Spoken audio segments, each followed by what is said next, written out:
Ladies and gentlemen, the 49th Vice President of the United States, the Honorable Kamala Harris.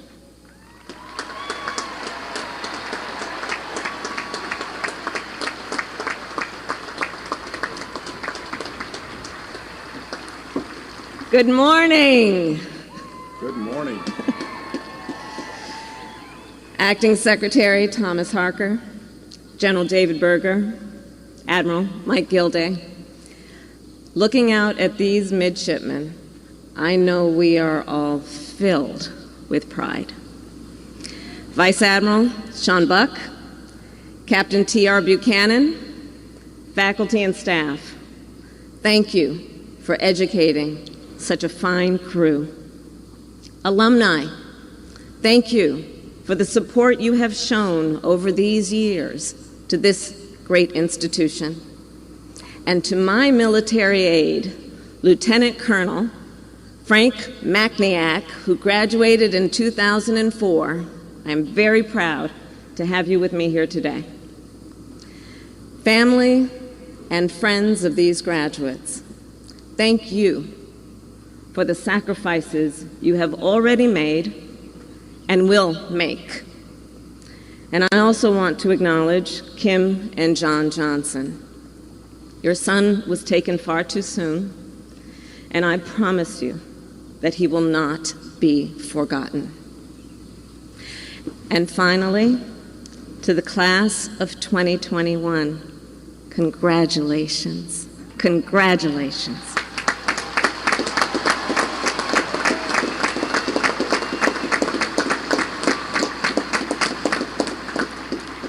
And look how far you've come. So you endured 0530 PT and Prono exams. You excelled on athletic fields and in academic exercises. You enjoyed the fair at Dillo's. I know. Karaoke at Harvest. You guys rolled up your sleeves and you got vaccinated and you made it to this day. You made it to this day.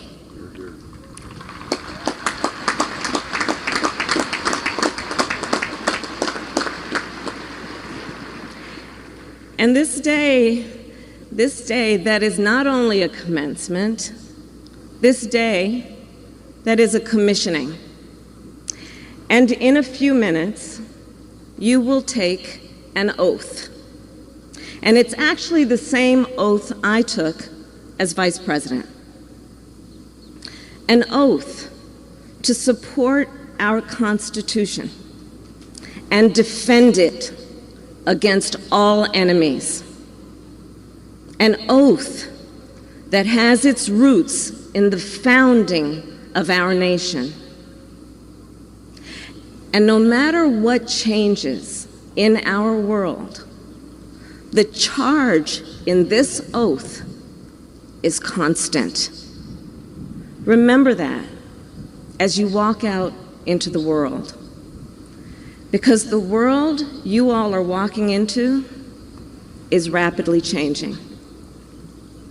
In fact, we are at a significant turning point. Just look at the last several months, and you know what I'm talking about. And look at several moments in our nation's history for perspective. Think about it. There was the world before the stock market crashed in 1929, and the world after. The world before the attack on Pearl Harbor in 1941, and the world after. The world before the Civil Rights Act in 1964, and the world after. The world before the Berlin Wall fell in 1989, and the world after. At some of these critical moments, our nation was compelled to take a hard look at both our priorities and our preparedness. And another turning point was September 11th, 20 years ago this year, when airplanes hit the Twin Towers and our Pentagon, when Flight 93 crashed in Pennsylvania. That day shaped your entire life, and it shaped our entire nation. It tested our systems, our structures, our very standing in the world. Well, midshipmen, we are now entering the next era. A new age, a new epoch with its own tests, with its own challenges, and with its own opportunities. The global pandemic, you see, of course, has accelerated what was happening before, and it has accelerated our world into a new era. It has forever impacted our world. It has forever influenced our perspective. And if we weren't clear before, we know now, our world is interconnected. Our world is interdependent. And our world is fragile. Just think, a deadly pandemic can spread throughout the globe in just a matter of months. A gang of hackers can disrupt the fuel supply of a whole seaboard. One country's carbon emissions can threaten the sustainability of the whole Earth. This, midshipmen, is the era we are in, and it is unlike any era that came before. So the challenge now, the challenge before us now, is how to mount a modern defense to these modern threats. So let me share with you, for example, a personal experience. A few years ago, when I was in the United States Senate, I visited the USS Scranton. It was outside of San Diego, California. And at the time, I was also a member of the Senate Intelligence Committee. So when I was aboard the vessel, I asked the officers, I said, hey, tell me, what does it take to protect such a valuable asset against cyber attacks? And they told me, you know, it's pretty simple. Equipment and experts. Well, the way I see it, midshipmen, you are those experts. On the issue of cybersecurity, foreign adversaries have their sights set on our military technology, our intellectual property, our elections, our critical infrastructure. The ransomware attack by criminal hackers earlier this month, well, that was a warning shot. In fact, there have been many warning shots. So we must defend our nation against these threats. And at the same time, we must make advances in things that you've been learning. Things like quantum computing and artificial intelligence and robotics and things that will put our nation at a strategic advantage. And you will be the ones to do it. You will be the ones to do it because the United States military is the best, the bravest, and the most brilliant.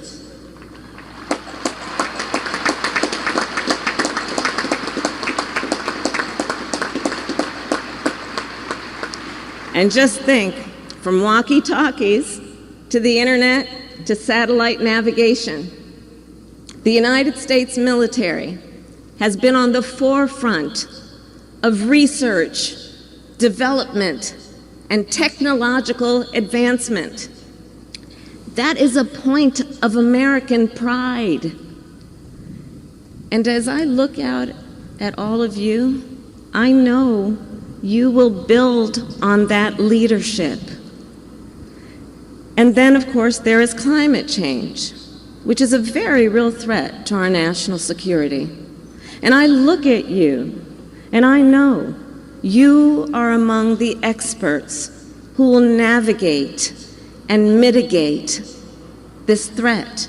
You are ocean engineers who will help navigate ships through thinning ice. You are mechanical engineers who will help reinforce sinking bases. You are electrical engineers who will soon help convert solar and wind energy into power, convert solar and wind energy into combat power. And just ask any Marine today, would she rather carry 20 pounds of batteries or a rolled up solar panel? And I am positive she will tell you a solar panel, and so would he.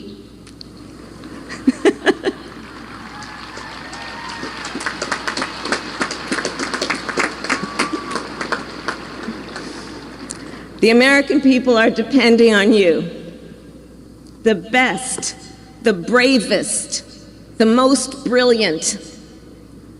We saw this during COVID-19 when Americans watched how members of our military helped vaccinate our nation. Because you know biological threats like pandemics and infectious diseases are yet another threat in this era. And you are confronting this threat. Our military helped develop the technology that made the vaccine possible. Naval researchers also figured out how to use 3D knitting machines to make masks. Naval labs monitored the spread of the disease, and the Marine Corps and the Navy are leading on making the connection between the pandemic and medical readiness of our fighting forces for the future. Class of 2021, you are prepared for all of this. You are prepared for any threat, and you are prepared for this new era. And it is not only because of the knowledge and the skills you gained here, or those you will continue to learn, but it's because of something more. It's because of who each of you is. It is because of who collectively you are. So as I conclude today, that's what I want to talk about. I want to talk about you. As Vice President, I've come to know the United States Navy quite well. Every day, in fact, I'm surrounded by sailors and Marines, and your tradition and your history. And I mean that literally. So I often travel on Marine 2. In fact, that's how I arrived today. My residence is on the grounds of the United States Naval Observatory. My West Wing office features a desk built by Seabees from timbers of the USS Constitution. My ceremonial office was once occupied by the Secretary of the Navy. And displayed there, I have placed the shoulder boards of your brigade commander, Midshipman Sidney Barber.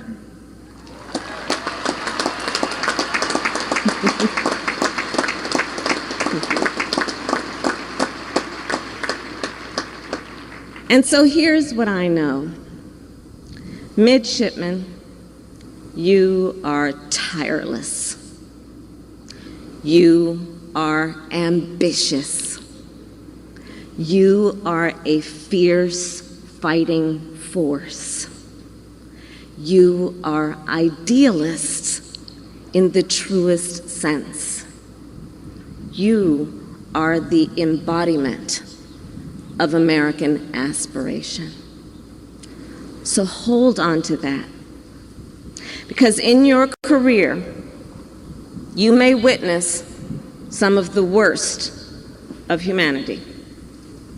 But promise that you will never forget the best of who we are.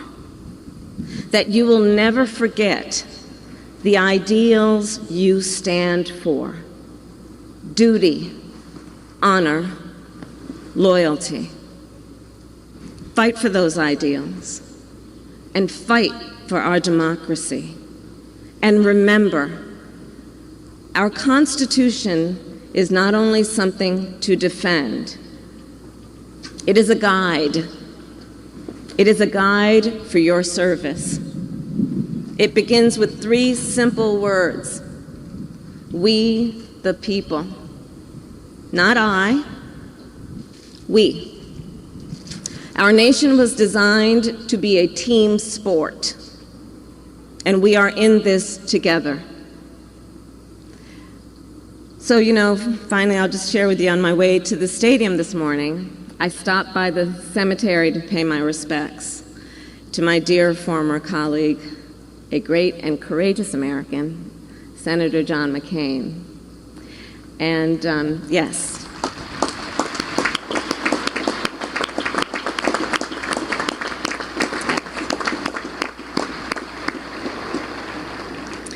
so most people don't know, he wanted to be buried next to his best friend, who he met on the yard, Admiral Chuck Larson. That is the ultimate example of what I mean. In it together. So midshipmen, throughout our history, officers in the United States Navy, officers in the United States Marine, have risked everything to defend our freedoms. Today, you will swear to do the same. You are the next links in the chain. And so, midshipmen, when you stand to take the oath, I want you to know that as we embark on this new era, President Joe Biden and I, our entire nation, have great faith in you, and we are proud of you. So very, very proud. Congratulations again. May God bless you, and may God bless the United States of America. Thank you.